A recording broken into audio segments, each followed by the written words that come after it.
So I posted the other day about how lack of good quality and good quantity sleep was going to affect your fat loss journey. It also does affect your muscle growth journey. And that's because you are going to have some real issues in building muscle, that lean muscle growth that you are chasing, with your cortisol and adrenaline levels being up through the point that you are tired. And this is also why fat loss is then inhibited as well. Now, I asked you guys to give me your best and main tips for getting a good, decent night's sleep. So I'm going to go through the ones that were posted on the post, as well as some extras that I have seen, heard, and recommend to my clients to make sure that they are making the best use of their sleep cycles. So firstly, number one, screen time. You've all heard about this. We are far too reliant on screens now, more so than ever, because most of you are still working from home, which means that you don't actually have a switch off time when you walk to the station, when you walk home from the station, on your commute whilst you're driving. You are constantly staring at your screen, okay? So what you need to do, this blue light emission is actually inhibiting your production of. So the blue light emitting from these screens is inhibiting your melatonin production, which means that your natural hormones that put you into that sleepy, wavy, sort of I'm ready to go to bed kind of feeling, it inhibits that whole thing and you feel wired and wide awake. So your devices have night modes. Switch your phones, and a lot of them will have an automatic timer to switch from day to night mode. Use it. The functionality is there. Absolutely use it. Also, there's a lot of special glasses that you can invest in so that you can make sure that that blue light is not affecting you too late in the evening, okay? If you're going to be attached to a screen. Number two, eating before bed. I mean, you know that you've all heard of the whole no carbs after 6, blah, blah, because it makes you put on weight. No, but B, you don't want to eat too late anyway, not because of the fat loss situation, but because your body has a job to do when it's digesting your food, okay? And when it is doing that job, that process, it's very important that it gives all its attention and time to it. I'm simplifying this, of course, but if you then go to bed and try and go to sleep whilst your body is busy digesting your food, trying to get yourself to a good quality deep sleep in the normal way isn't going to be as possible as it otherwise would have been. Number 3, caffeine. I love coffee. I make no bones about it, and you all know I will post most of my videos, most of my stories. I have a nice cup of coffee in my hand. However, there is a certain point that your body is going to use that caffeine against you, and that is not pre-workout, it is pre-bed. So some of you will be more sensitive to others than caffeine. I have found that if I drink coffee anytime after 3 or 4 p.m, I'm going to have trouble sleeping, or at least getting to bed so at a reasonable time. Those tired signals just get delayed and ignored, and they're not, when you do fall asleep, it's not of the best quality because you still have this caffeine in your system.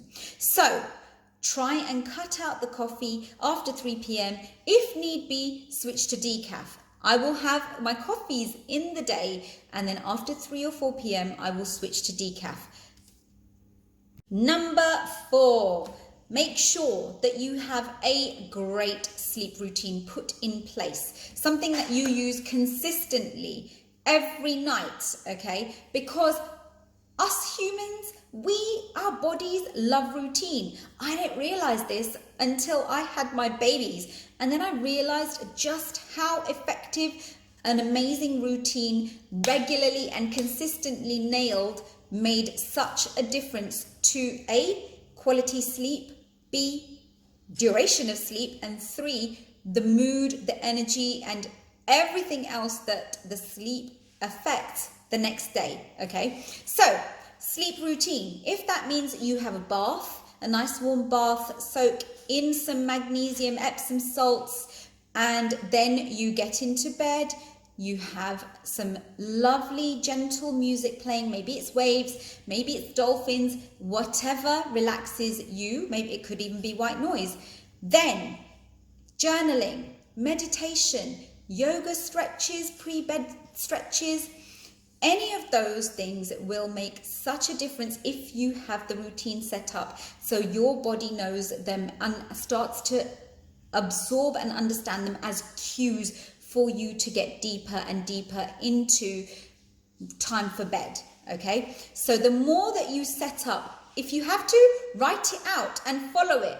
Check it off when you've done them, and the more you do it, the less you will obviously have to follow a written list, but your body will start to understand those cues and start expecting and also releasing the right sleepy hormones for you to have a great night's sleep.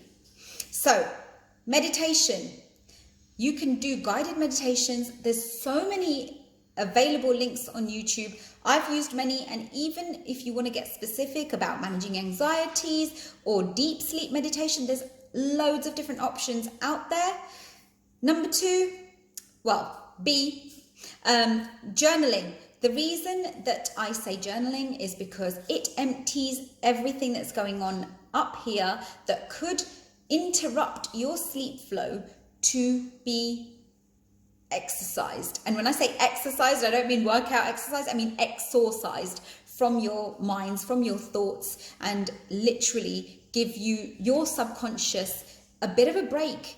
Once you put things down on paper, it is no longer trapped up here. So whether it's to-do lists to start with that then progress onto journaling and your thought processes of the day and things that you know that you did well, whatever it is, empty your brain. You should be brain dead by the time you get into bed.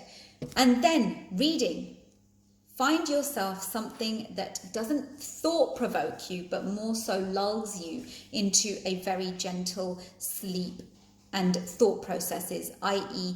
things that help you think of relaxing things.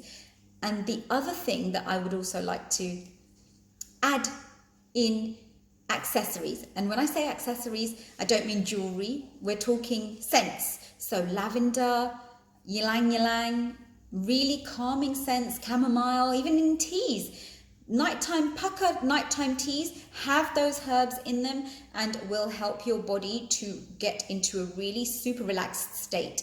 So those are my main tips for getting you into a really good sleep routine. A lot of these tips were also contributed by some of you guys, so thank you very much. I'm going to tag you in this post. But if you have any more, then plug it down here, because sleep really is the basis for good learning, good concentration and focus, mental clarity, cognitive ability, your workouts, your recovery, your health, your gut, okay? So many things depend on the quality and the quantity of your sleep. So it is so important that you put some time and effort into creating a really great situation in terms of your sleep. Have fun.